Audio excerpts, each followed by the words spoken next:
Guess we better record it. Otherwise it didn't happen, right? And there will be a handout. It will come out either later today or tomorrow in the afternoon. But yes, there will definitely be time for Q&A as always. And let me see, I better start sharing my screen so that you can all see the slides.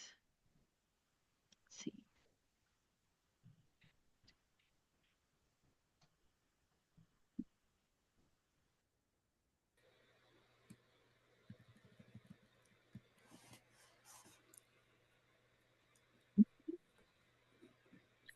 So hello, and thank you so much for joining me for RootsTech Rewind Discoveries from 2025's conference.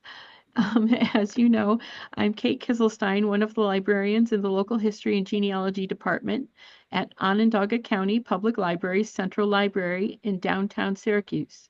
For those who may not be familiar with RootsTech, it's billed as the world's largest family history conference and is hosted annually by FamilySearch. This year's conference had over 6 million attendees worldwide, with roughly 16,000 of them attending the conference in person right there in Salt Lake City, Utah. And I just have to briefly.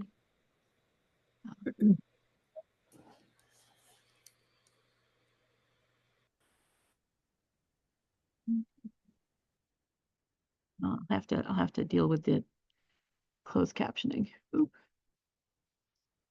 losing my earpiece. Okay. Okay, so let's see here. And so an overview. Before we dive into the details, here is a quick overview of what I'll be covering in today's presentation. I'll start by walking you through the RootsTech 2025 experience itself, which took place from March 6th to March 8th in Salt Lake City, Utah. I'll share highlights from each day's sessions, 5 on day 1, 5 more on day 2, and 4 on day 3, with just a few key takeaways from each one. We'll also take a brief tour of the expo hall, one of the most vibrant parts of the conference, and I'll give you a sense of the energy and innovation there.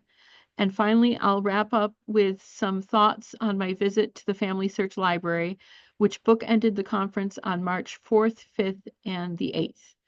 By the end, I hope you'll feel inspired and excited by what's emerging in the world of genealogy and maybe even discover a few new tools or ideas to explore in your own research. So RootsTech Day 1, Discovering Connections. This photo shows one of the many schedule kiosks located inside the Salt Palace where RootsTech takes place. These were so helpful for navigating all the sessions each day. Day 1 for me was all about making new connections and diving right into the energy of the conference. There was a real buzz in the air with people, with some people reuniting and exploring new tools and attending some great kickoff sessions. So without further ado, let's dive into the classes I attended that day. First up was this hybrid class. So this is one you'll be able to watch online if you go to rootstech.org.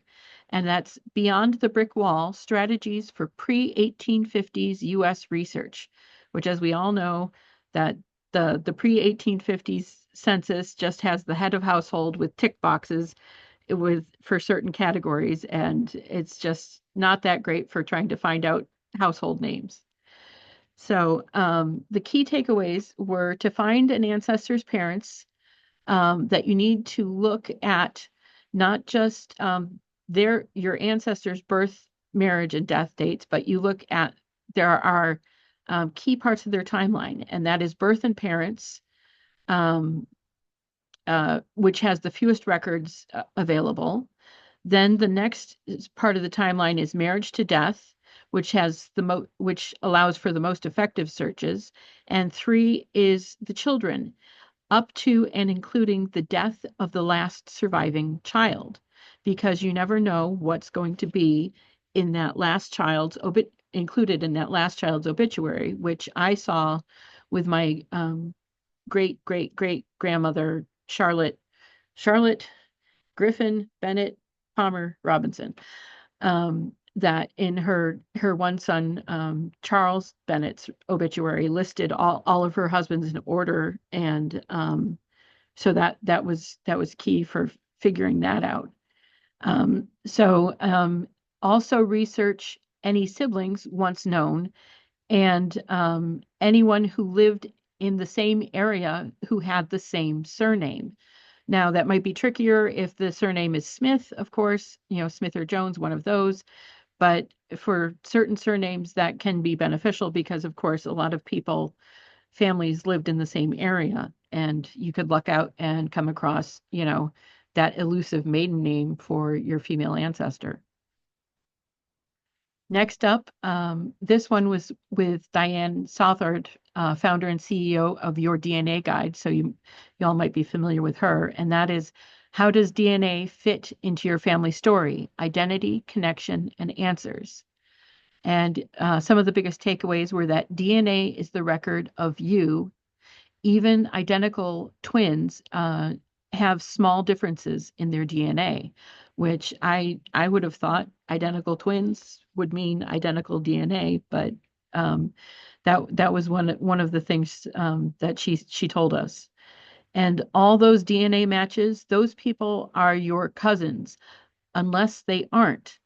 You may find that you do not always have a genealogical connection to all of your DNA cousins.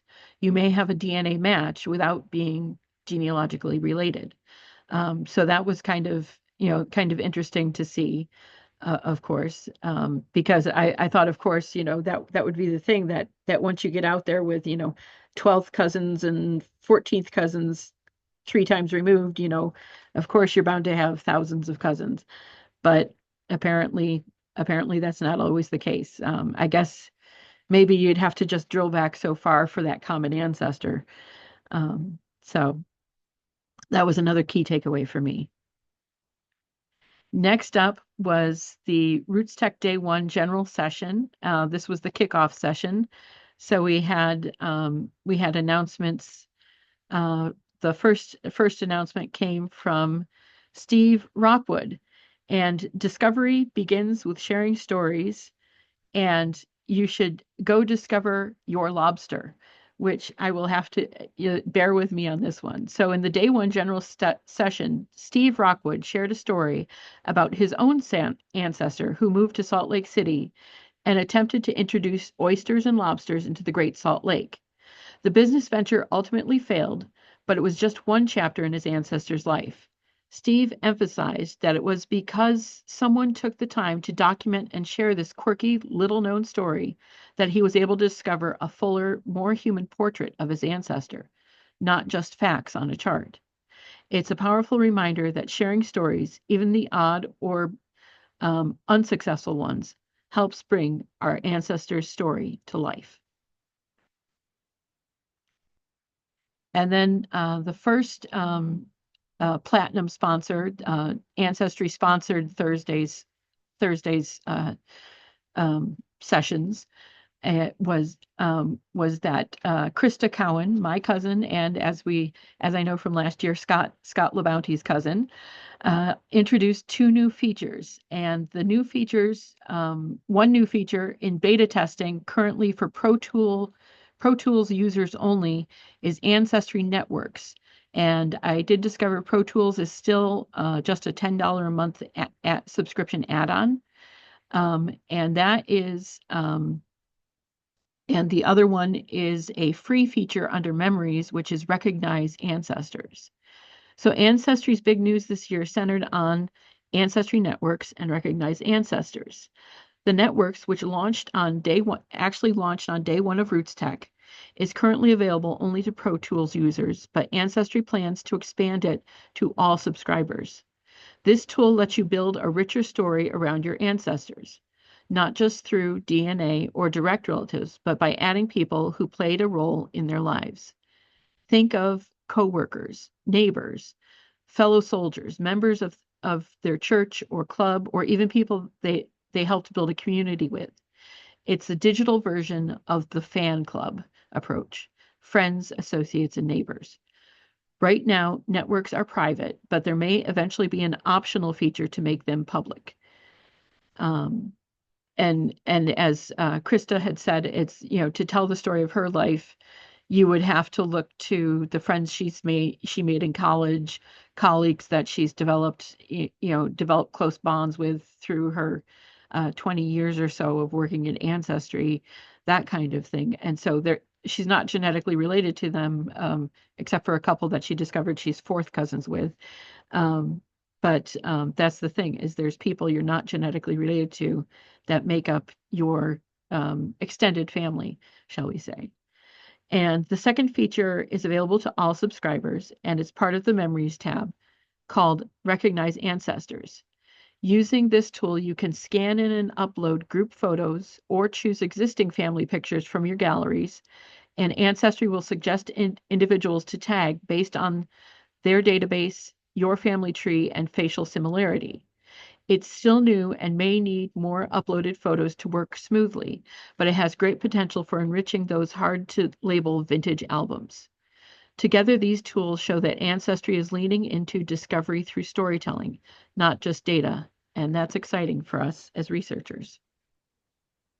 So after that, there was a little lunch break, and then I dove right into session 3. Oh, we've got some. If you could please mute yourselves. I guess I forgot to say that at the beginning. Oop, okay. It's Beth Snyder. Thank you. There we go. Okay. So after lunch was session 3. This one I felt was important to take, was finding and working with genealogical speakers so that I can get some more exciting speakers for you all. And this was the idea to utilize some of the takeaways that I had for this one were to utilize multiple speakers' resource sites, as they often have a call for papers feature, which you can use to find, to put out a little call there and say, hey, we're looking for speakers on these topics. And then you can also cross promote with other genealogical societies in the area. And I'm really excited that I actually made a connection with Holly Salmons, who works with the Central New York Genealogical Society, and they've offered to start cross promoting the OCPL genealogy groups sessions. So that's been one that I've made since I returned from RootsTech. But the other exciting, this was why I decided to call day 1 Discovering Connections, was that one of the attendees was Scott Lee of the Arkansas Genealogical Society. He gave me his business card, and he's willing to speak to our group on either AI or DNA or both. It depends on where our interests lie, but he's spoken on these topics several times before, and it was really exciting to make have a chance to make that connection with him. So next up, this was also this next session is one. Let's see here. There we go. Okay. So next up was session 4, and this one is online, and that is AI Genealogy Year 2, the 2025 Outlook, where we've been, where we're at, where we're headed. This was with Steve Little, the newly appointed AI Program Director for the National Genealogical Society. And I learned that a bad AI answer is called a hallucination, which was something I hadn't known. So I thought I'd share that little tip with you. And that as AI is still in the early stages, there is now a newly formed coalition for responsible use of AI in genealogy. And they were meeting there at RootsTech and developing guidelines for responsible use of AI, of course, ethical use of AI in genealogy. So it was really exciting to see. And he didn't have a syllabus at the time or any handouts, but he promised they were forthcoming. And it was interesting to note the different AI platforms that are out there that they recommended or that Steve recommended. Chat GPT is one that we've all heard about. There's Claude is another, and then there's Gemini is the one that Google has. And those, of those, apparently Chat GPT has been out the longest. I mean, those that know more about AI, feel free to correct me. Um, and we'll delve into a little bit more about AI in some of my later sessions.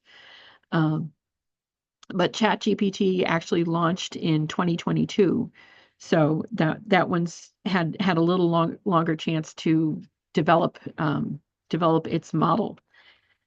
So, and the last session of day one was everything you wanted to know about Irish research, but were afraid to ask. And I admit this was a little bit of a personal one for me because of my elusive Irish ancestry. Well, he's not entirely elusive because I do have his birth record and I do have his marriage record. We just don't have his immigration record because although I did learn that he did immigrate in 1890, but that'll be for later. So everything you wanted to know about Irish research, but were afraid to ask. And we were lucky to have Claire Bradley, who is from Dublin. And she shared with us that you want to learn the history of your ancestors' homelands, particularly to discover the reasons they may have emigrated, because it's not always the reasons you think, and they may not have always emigrated in the direction you think they might have emigrated initially.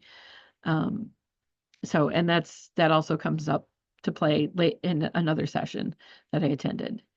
So and there are really only two places to search for Irish ancestors records, Dublin or Belfast. It all depends on the county that they lived in and where that county ended up being located after the partition in 1921. So, um, and it was just really, really interesting to learn from her. So, um, so after day one, I was too tired to go to the library, and I was still distilling everything. So on day two, I explored session. So the next day, day two, I explored sessions that really leaned into how we take facts we uncover and begin to transform them into something more meaningful, whether that was through better search strategies, mental health connections, or using tech to support family storytelling. This day was all about depth. The photo on this slide was taken inside the Salt Palace before the first session of the morning. And this is the decal, and they change it every year to show the theme. And this theme is Discover. So each session I gave attended me something unexpected, sometimes practical tips, sometimes emotional insight, but always with the goal of taking what we discovered and letting it shape how we connect with each other and with our own family stories.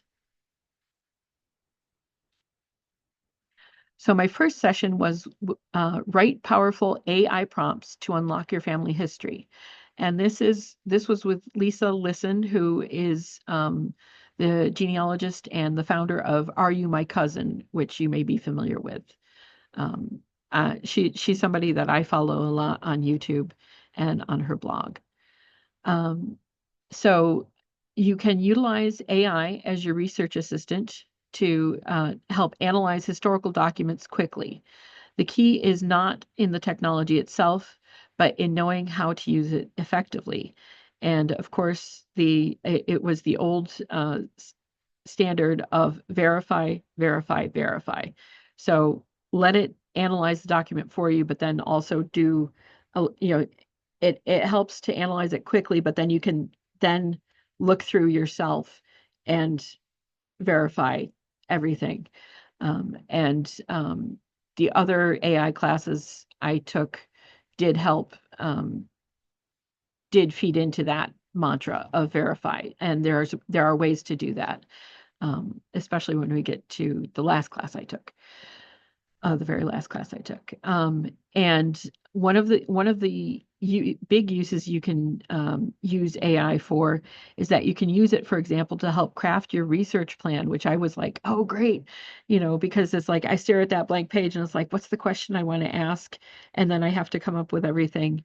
But the great thing is that you can use that ChatGPT can even provide you with a printable version of the generated plan that you come up with, and then you can print it out and you can take it to your favorite library to do your research and fill it out. Um, so that was a really great thing to find, and it helps because it will help you think of the questions that maybe you've forgot, think of the parts that you might have forgotten to include. Because especially with ChatGPT, it will go online, if prompted, it will go online and double check for forms from American ancestors. There's one that I've used from the Ohio Genealogical Society that's really good. Just the different forms that are out there to make sure you've really got all the details. You're going to be filling out all the details you need. So my next session was 10 places to search for an ancestor's death date without a death certificate. And I'll admit this session, this one I attended because we are often getting people asking us for help here at the library that are asking us to help them find a death date for someone who died prior to 1880. And it seems especially like in the 1840s, 1830s. So I was like, oh, this will be really good to have. And so the 10 places that Elizabeth O'Neill shared with us, she did say that the ones she were sharing were by no means the only 10 places to search for death dates. And one that she shared that I should have thought of, especially given that my mom is a town historian and has worked with cemetery records before, is that cemetery records may seem like a no-brainer to check into, but sometimes you actually need to contact the cemetery to ask for a copy of the burial record. And there are places to double check for that. The CDC, for example, apparently keeps record of the contacts for the cemeteries, which was another thing that I learned. And you can also be sure to use FamilySearch's Labs, which is available on their website. This is a way to do full text search for non-indexed records. And it's a really great feature that I'll probably end up doing. If you're not familiar with it, I'll probably end up at least doing a tutorial on that at a later date. Or if you're interested in a session, you can let me know afterwards in our Q&A comment time. Okay. And let's see. Then we were up to the next day, or the general session, and we did have a lot of times we had keynote speakers. Most of them we did have people in person, but we also had virtual keynote speakers. And this one was, and I will unfortunately butcher his name, but this was Nelson Mandela's grandson, and it was a delight to hear his story. His full keynote speech is available on the RootsTech website.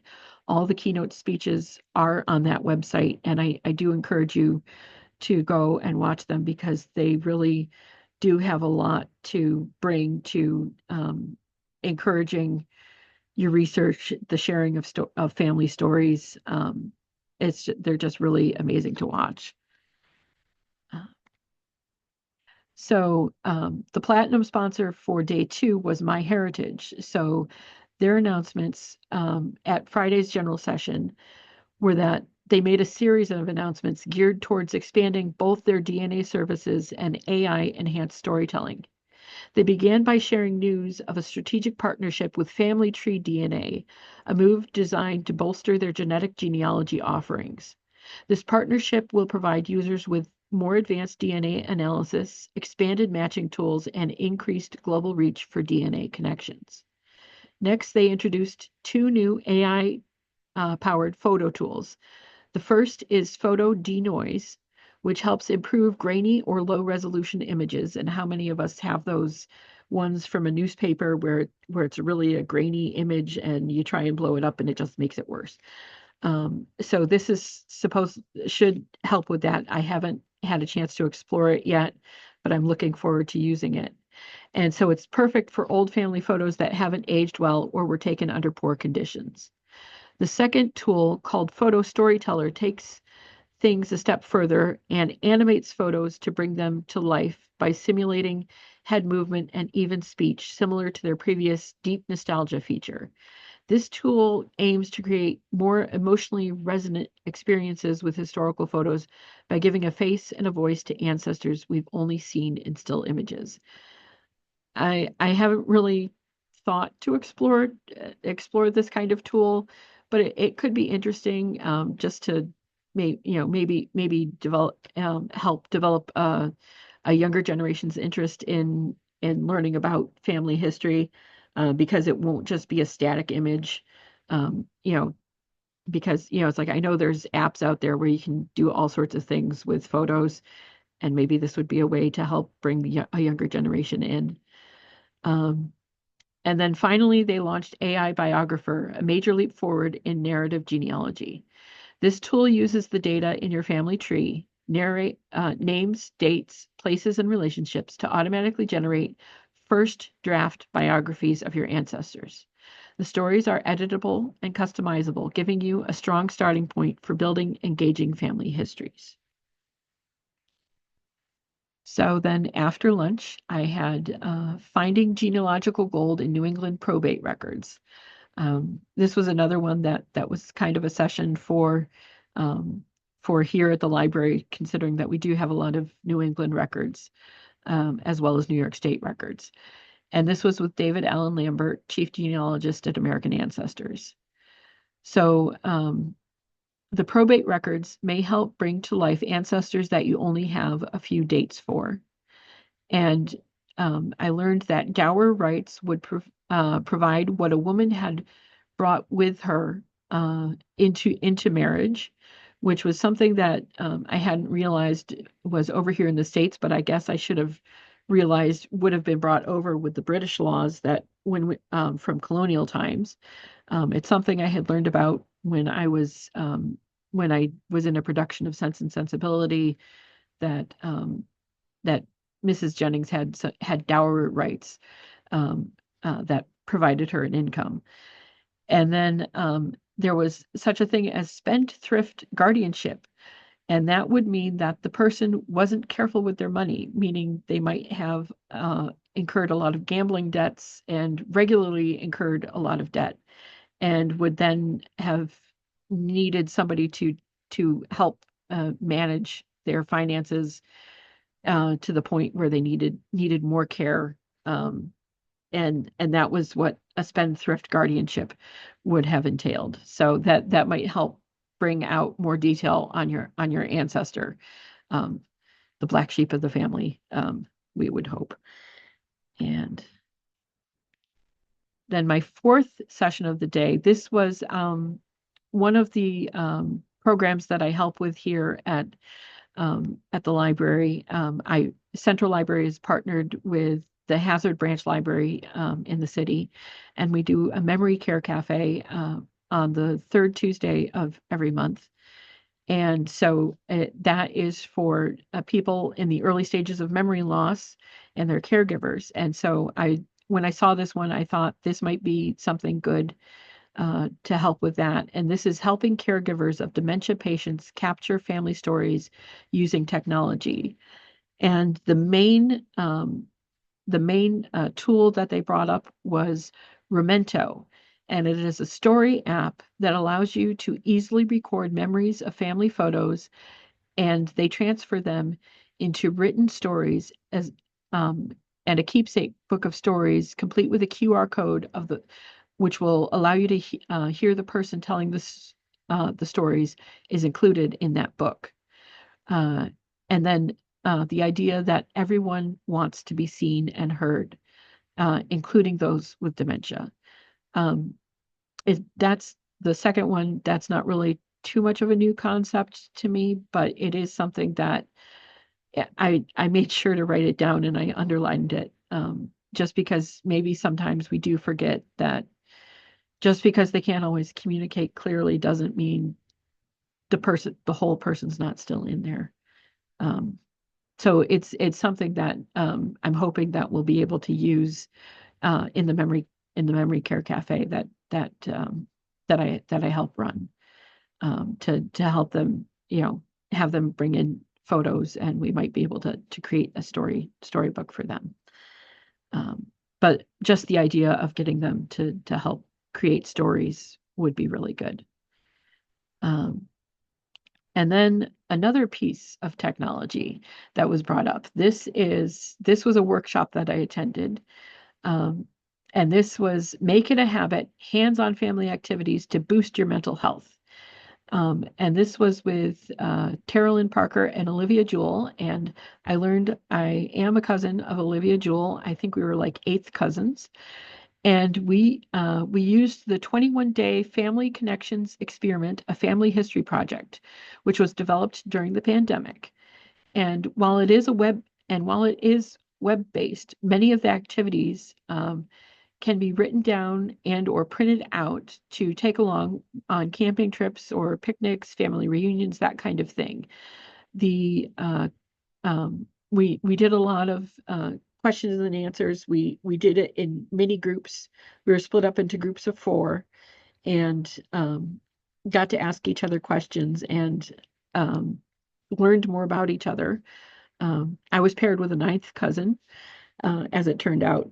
That was one of the things we did. We pulled out that Relatives at RootsTech app and checked to see who was near me. And I was partnered with someone, and with a 9th cousin, and it turns out that Cheryl and I both I had at one point wanted to play the flute and never played the flute. I ended up playing the violin when I was a kid. So that was just a little tidbit that we learned about each other. But the questions are the key, and you can find questions to use not just on their website, on the 21-day Family Connections Experiment website. You can also find them. There's a Together app by FamilySearch, and there's also a deck of cards on the family on My Heritage site, or you can also buy cards from Storied. And I can show you during the Q&A when we've got the camera access back. I actually bought a deck of cards from Storied that are story question, story starters kind of cards that are good for that. So, and then again, of course, I was too tired to go. After 5 sessions, I was just too tired to go to the library, even though it was still open. So on to day 3. And RootsTech Day 3 was Discovering Old Worlds with New Tools. And it brought a balance of traditional research strategies and innovative tools, from tracking German ancestors through exit and arrival records to leveraging artificial intelligence to interpreting research letters and documents. The sessions highlighted how we can bridge centuries with technology. A personal highlight was the final workshop of the day, which helped tie everything together, reminding me that modern tech doesn't replace traditional methods, but rather enriches the record. And the bonus was that the snow didn't stay this year, because for those of you who attended last year, my day 3 was had a picture of the snowstorm that hit right as we were supposed to leave RootsTech. And it was called Best Laid Plans because that was the day I'd planned to go to the library and couldn't, because they closed early. So we did get snow on Friday, but it was only in the morning and it was gone after 2 hours. So I was more than happy with that. This picture here in this slide is actually of the discovery zone that they had set up in the exhibit hall, or the exhibit expo hall rather. And it was great. You could go on during lunch, during breaks you had, and you could interact and try out the different activities on FamilySearch. And so not just the famous relatives, you could um, interact interact with the relatives at RootsTech. You could check out who's near me, um, that kind of thing. It was really a fun way to interact, and they also had different kinds of technology for people to play with, including the thing I love to see that I got to play with. They had uh, a manual Smith Corona typewriter set up next to an old IBM computer. So it's like they had the different kinds of tech that you could be typing letters on, which was really fun to see. Some of the younger generation that was there, were kind of like, some of them were like, "What's that?" And it's like, and some of them were like, "Oh my gosh, how cool, a typewriter!" And I was just like, I was in heaven to see that happen. Um, yeah. So without further ado, session one of my last day was Power Hour, Germans coming and going, essentials of exit and arrival records. And this was, we had three people helping us. This was James Beadler, Catherine Schober, and Rick Venezia. And that um, two of the biggest takeaways I had for this one was that in the 1700s, over 85% of German immigrants went east instead of west.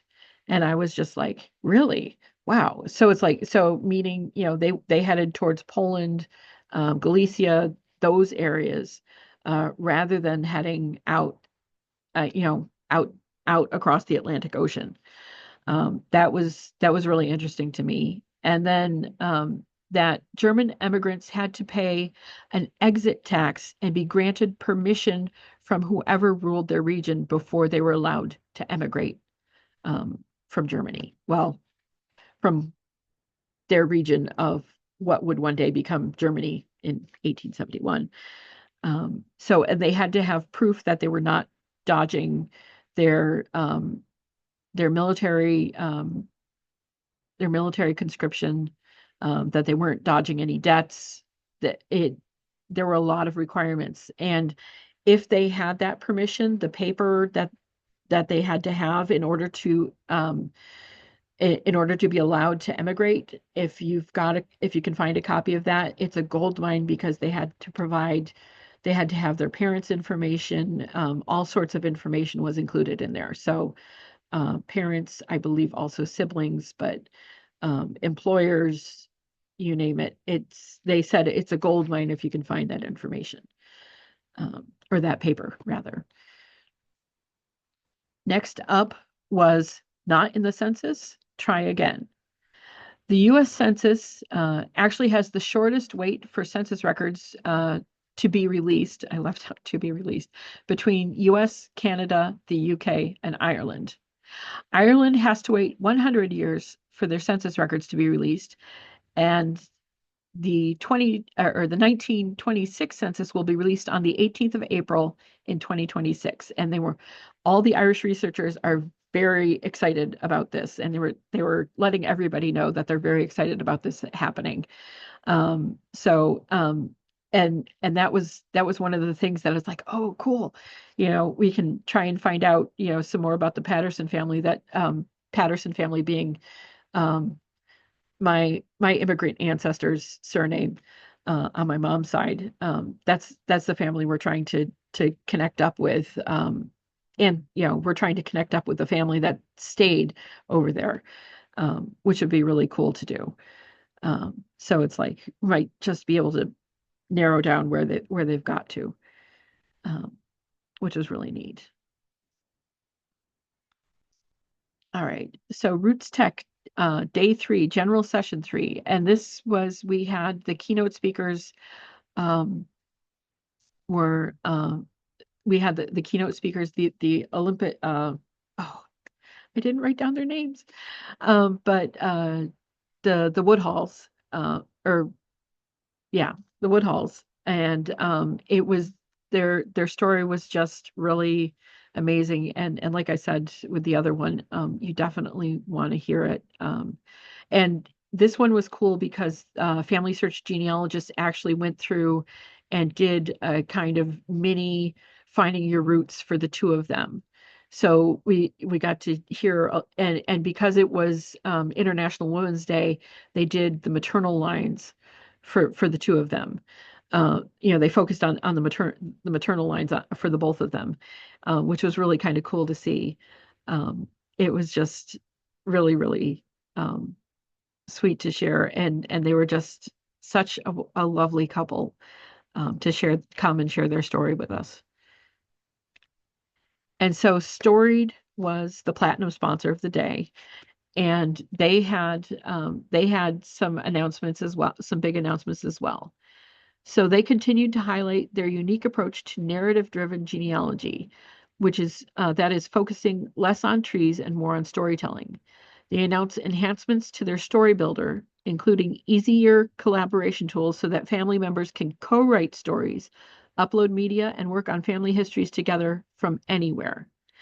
In a generous move, in-person attendees received a free printed book credit, good for 2 years.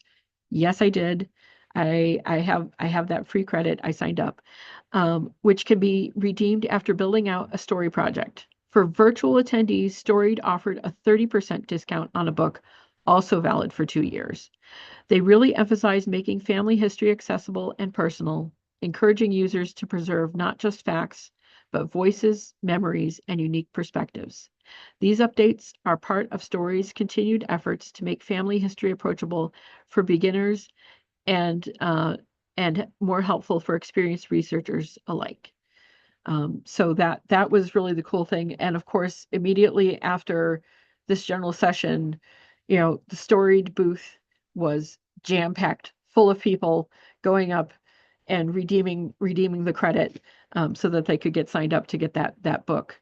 And that was the thing. It's like they just must have told all their employees that were within, a drivable radius of Salt Lake City to just come to the booth that day because there was no end of people to help sign you up to Storied, and that was the thing. It was just we were just just astounded that they would offer that for free because it's normally a $99 value.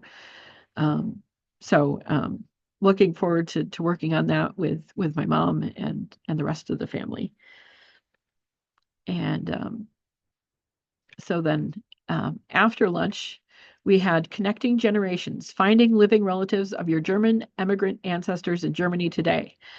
And as you may guess, this one was a little bit more personal for me, mainly because with a last name like Kisselstein, that is so hard to find anywhere. Um, yeah, I would dearly love to try and connect up with anyone over in Germany who might have records, any kind of records or any kind of stories about ancestors who may have stayed over in Germany.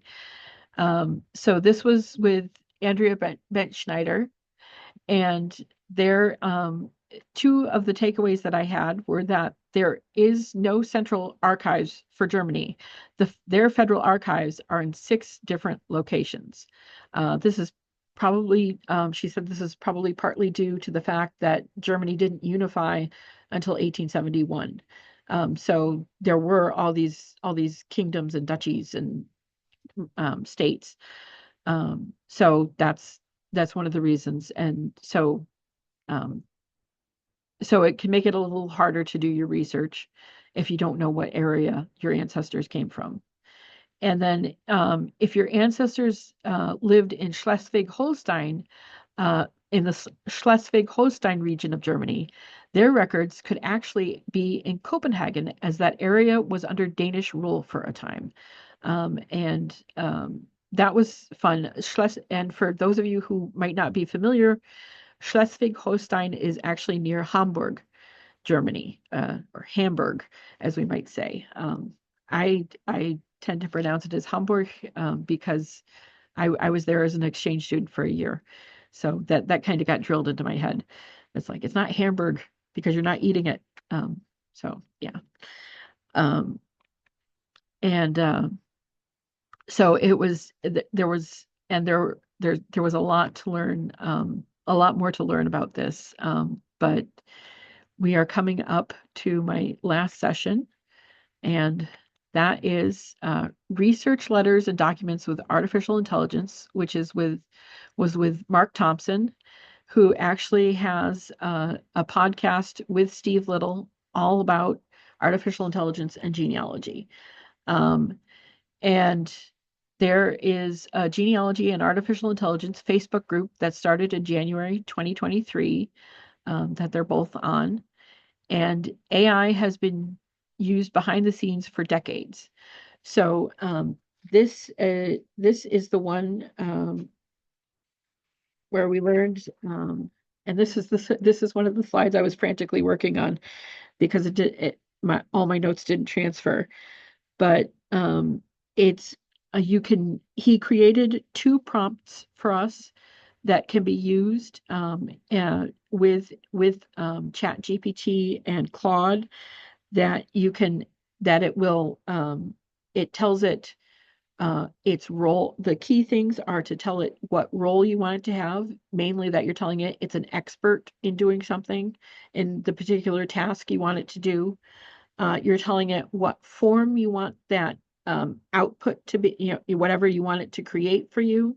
And he usually has it create either like a spread, he might have it create a spreadsheet because he prefers to have his research done that way. But also what you're looking for, of course, what you're looking for, but he's used it especially in longer obituaries to help pull out names and any potential relationships. And then he can then kind of, scan through for the names that the AI has pulled out and then verify, because of course, as Lisa Listen said, verify, verify, verify. But he actually built into the prompt a way to have it not give you false, or to minimize the false returns on it. As we learned with Steve Little, hallucination. You don't want it to give you bad answers, and you want to be able to tell if it's a bad answer. So Mark Thompson gave us a couple prompts, which I believe he gave. We have the URL for that. I will put that in the handout so that you all can have those too, um, because they are definitely beneficial. There were two that could be used for a lot of um, for a lot of different texts that you want to analyze. Um, so, and now without further ado, here we go to the expo hall. Um, this was a little bit different this year. They had, I don't know if you can see the mouse, but the green things, those were actually swings that a lot of different people took turns either actually swinging on or just resting on like it was a hammock. It made it a nice alternative, because it gave a few more seating options. So some people enjoyed that. And it's just the expo hall is just always so big. Um, last year it was my first time, and this year and it felt big, and I was like, oh, it'll be easier this year. It wasn't any easier because it was still just so big. And I felt like I needed roller skates to get around. Um, but they did change around a few things. One of the things we got to see, heading towards the food area, was the Heritage Theater, or the World Heritage Theater, I want to say. And this was one of the many musicians. They had musicians from um, playing music from all across the globe, and this one happened to be a German one, which was really cool. I would tried to get a video of it, but then I remembered I have trouble uploading videos into my PowerPoints. So, but it was really cool. He was just going along and ringing along and occasionally yodeling, and it was just really cool to see. They had a mariachi band, they had dancers, from Japan and from Ireland. And I didn't get to see all the acts, but it was just really awesome. Um, And then I did get a shot of this because I hadn't realized FamilySearch has been around since connecting families since 1894. So that's to me that's a long time to have been connecting families. So it was really pretty cool to see. Um, and then next up, now we transitioned from, as I said, my trip to RootsTech was bookended by visits to the FamilySearch Library, which I finally got to go. Yay! Um, and since I didn't last year, and that's why I took some extra time so that I knew I'd be able to go. And it was definitely very interesting. They had the little signs that you see on the left there on the sidewalk all the way along, pointing the way so that you knew you still had, you still had a little distance to go to get to the FamilySearch Library, but then you got, and there it was with the banners up for Discover. And so it was just really amazing to go in there. And immediately, my first day going in on Tuesday, they asked, it's like, oh, are you here for RootsTech? Well, we can get you your badge. Go ahead and get you your badge if you'd like. And it was just like, oh, wow, really? Because normally you'd have to wait until the after Wednesday afternoon to be able to get it at the earliest. I had thought. And then when they learned, and then immediately after getting the badge, and so what are you here to research? And showed me to a computer, showed me how I could request for assistance, and that was the great thing, that immediately I was able to get help. And so my very first question, I was looking for more information on my great great great grandfather, John J. Palmer, who we knew died in 1849, and was married in 1846. And according to the mortality census, he was born in 1799 in New York. And beyond that, we really didn't have anything for him. And so they gave me some tips and clues on how to go about searching for him. And so, and one of the things is I now have a series of spreadsheets that are working their way back to the 1800 census, that there's about 6 different Palmers, uh, um, heads of household with the surname Palmer in the area where we know he lived. Um, that I'm tracing back, and I'm tracing them to see to try and see if then there's mention of a son named Jonathan or John J. In their will or probate record, to try and narrow down who his father might have been, and at least get that much. And also because when he was 51 years old when he died, they said there's a good likelihood that he may himself turn up in one of the earlier censuses with a spouse.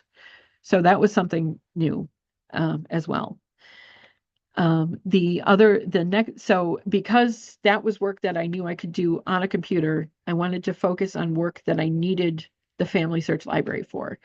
And I knew Thomas Patterson was somebody that I needed microfilm for.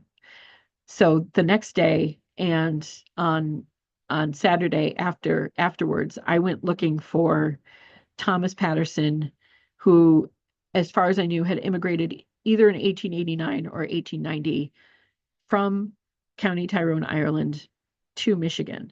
And I knew he had gotten married in 1893 to my great great grandmother Cornelia Matthews, and that they had had a child in 1890. They had had some children, but they had had a child in 1898 and a child in 1901, but he was nowhere to be found in the 1900 census. Trying to find him and trying to find out if he'd ever naturalized. Well, went looking through records for him. Still haven't found him in a 1900 census, but I have more places to search. Working with one of their specialists, we did confirm that he did emigrate from Ireland in 1890, just based on responses. in the later census years, and then went looking in the Sanilac County, which is the county he lived in Michigan, went looking for the naturalization records. And lo and behold, my great great grandmother, Cornelia Matthews Patterson, fell under the law that required under which U.S. females lost their U.S. citizenship because they married a foreigner. And she was not repatriated as a U.S. citizen until December 26, 1941. So, I never thought I would see that, but that was a big piece of information for me. Um, and one of the last few slides, we're almost done, and thank you for bearing with me. But last year I had taken a picture with my cousin Gail, who I had met. She was my ninth cousin once removed. I did not meet up with her again. I did meet one of our researchers as we were passing each other in the hall between classes. She had been here to Central Library and we recognized each other. But I did learn, I went on Relatives at RootsTech, and rather than limiting it to in person, I went ahead and I said, I want to see everybody who's a relatives at RootsTech. And I discovered that yes, Scott and I are related. We're ninth cousins, and it's on my mom's side. So Scott is related to both me and my mom, and as well as Krista Cowan. So hi, cousin. Um, and we'll leave you with the theme. What will you discover?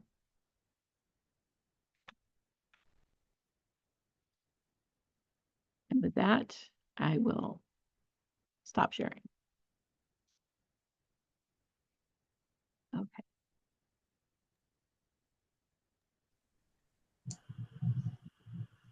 Cool.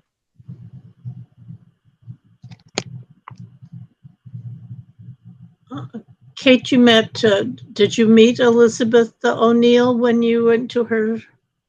She's a friend of mine from here in Santa Barbara area. Oh, okay. Yes, I did get to talk to her briefly. Yes. Yeah, she's the head of our programs committee and that at our Genealogy Society. And I've known her for quite a while, and she's a really nice person. Yes. Yes. Oh, Janine, you have your hand raised? I do. Sorry. I put it in the chat, which only you can see, but I went into a German phone directory online and I found 3 Kisselsteins. Yay. And I'm sure there are more to find, but they had phone numbers and everything for them. Oh, yay. I'll be Okay, honest, so I hadn't looked recently, so thank you. all right, cool. Number 2, the AI prompts thing that you went to. My takeaway was how important it was to define for AI what their expertise is. So you are an expert genealogist is different than you are an expert meteorologist is different than you are an expert horticulturalist. So trying to get some really hard to read Swedish stuff done. I went to Transcribus. Transcribus can only go so far. It doesn't translate for me, and it doesn't have the large language model where it knows, well, that word will probably be followed by this word. So when I took what I had done in Transcribus and took it over to ChatGPT, I got way better results. And then when I corrected like 2 words in a line, they said, oh, yeah, you'll find that all the time in wills. Assets and balance remaining. It's like so much more helpful. I also gave the AI an online Swedish dictionary that I found of 19th century Swedish to English. And so I've had amazing results since RootsTech in working through some estate inventories for a client that I never could have gotten through otherwise. Oh, wow. Yeah. Oh, that's cool. And thank you for today. I wish I could have gone to RootsTech, but I had to watch it from home. Appreciate it. Thanks. Yeah. Kate, I have a question and 2 comments. Okay, cousin. It appeared to me that there were less people physically there this year than last. Is that the correct perception? Yes, it did seem like there were less people. Especially I had noticed it more in the general sessions, just because there were some empty chairs in towards the middle, especially. Yeah. Yeah. So they did say about 16,000, and I think last year it was closer to 20. Oh, okay. Okay. Then my perception was correct. Yeah. Yeah. And I have two comments to make. I too spent some time with relatives at RootsTech, which I've done the last couple, 2, 3 years. And I especially pay attention to people they say are second, third, fourth cousins, close cousins.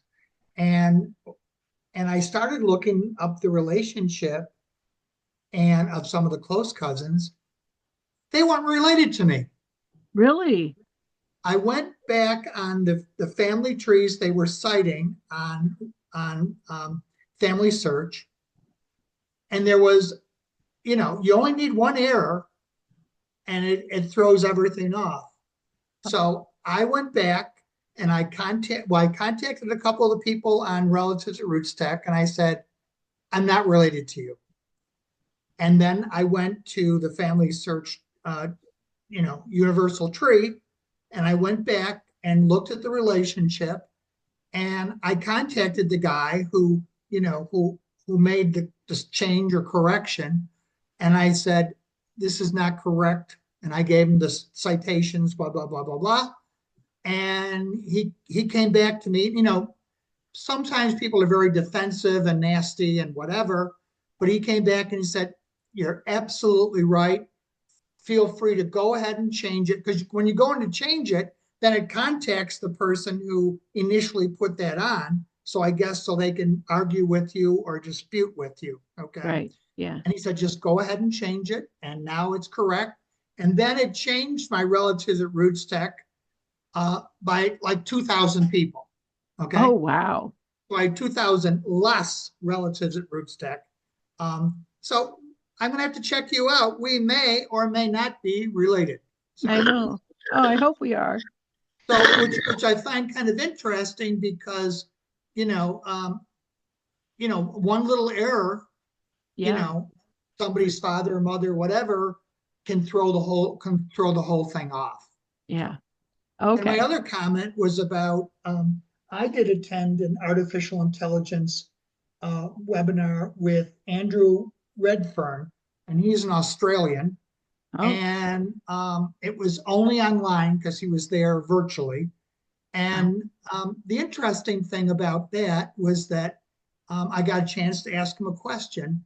And because someone had asked me, because I've been kind of experimenting with this, I have a voice recording of an interview I did with relatives in Italy last year. Is there any way of transcribing and translating that? And Janine might have some thoughts on this, but I was kind of, I went to ChatGPT, I checked a couple of them. There wasn't a way of putting an audio on there. So I asked him this question, and he gave me a totally different platform. He said, go on there, you can put the audio on, and you can transcribe it, the Italian into Italian. And then he said, you can go to, Google Translate or one of those and translate it into English. Of course, I don't speak Italian. So I don't know if the Italian transcription is correct. I don't know if the Italian translation is correct because I don't speak Italian. But I sent it to the person. I said, this is what I came up with. And they said, wow, that's amazing. That's great. Again, verify. I couldn't verify because I don't speak Italian. Peggy or somebody else probably is much better at Italian than I am. So Posso parlare italiano? Aspetta. Okay, so you can use a Facebook page called Genealogical Translations to get you some help and to verify for you. And I understand that it's audio being translated by a AI model, whatever, and then being in turn translated into English. But that would be a place I'd go. I've used them many times, Janine. They're great. Super.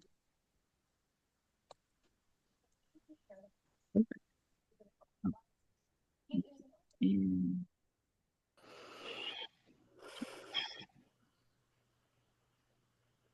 a few people that had to run.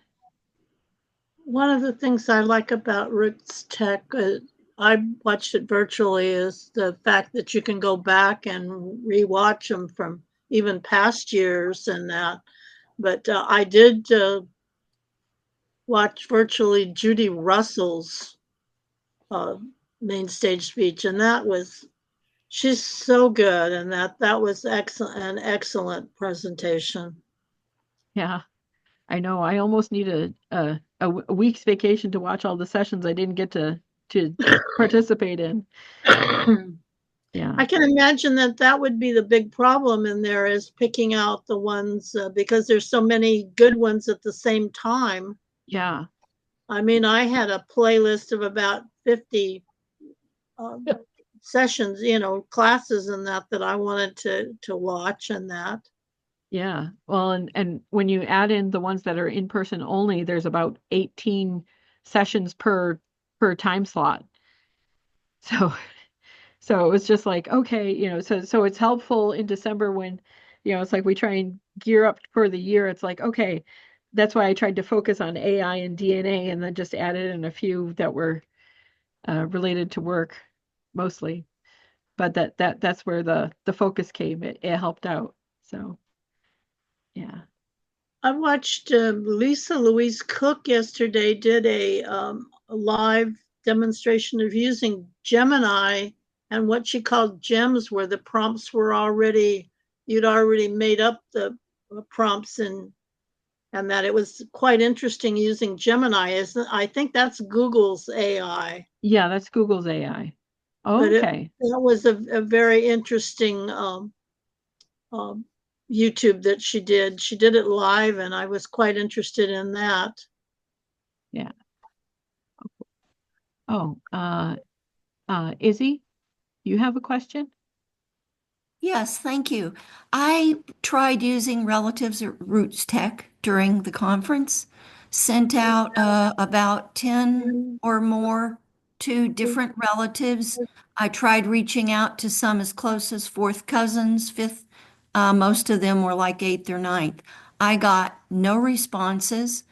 I did include my email. I still have not gotten any responses, so I'm wondering if that if I used it correctly, or did anybody else find that happening, or what I might have done wrong? Oh, you may not have done anything wrong, I think. I know not everybody responds through that. And in some cases it might have just been it might just take some time. I know I'm still digesting everything that's happened. But don't give up hope, I would say.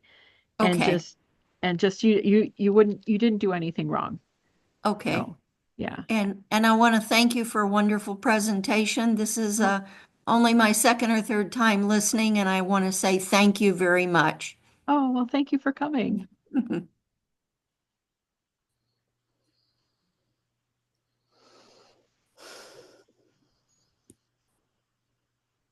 Oh, Barbara is wondering suggestions for preparing for a visit to the FamilySearch Library. The biggest thing is to try and do as much research as possible to know the questions you need to ask and what question. I tried to basically do as much as I could on both Thomas Patterson and John J. Palmer. I mainly took I mainly wanted to take my brick walls with me because I knew I was going to need that those were the ones I was going to need help with.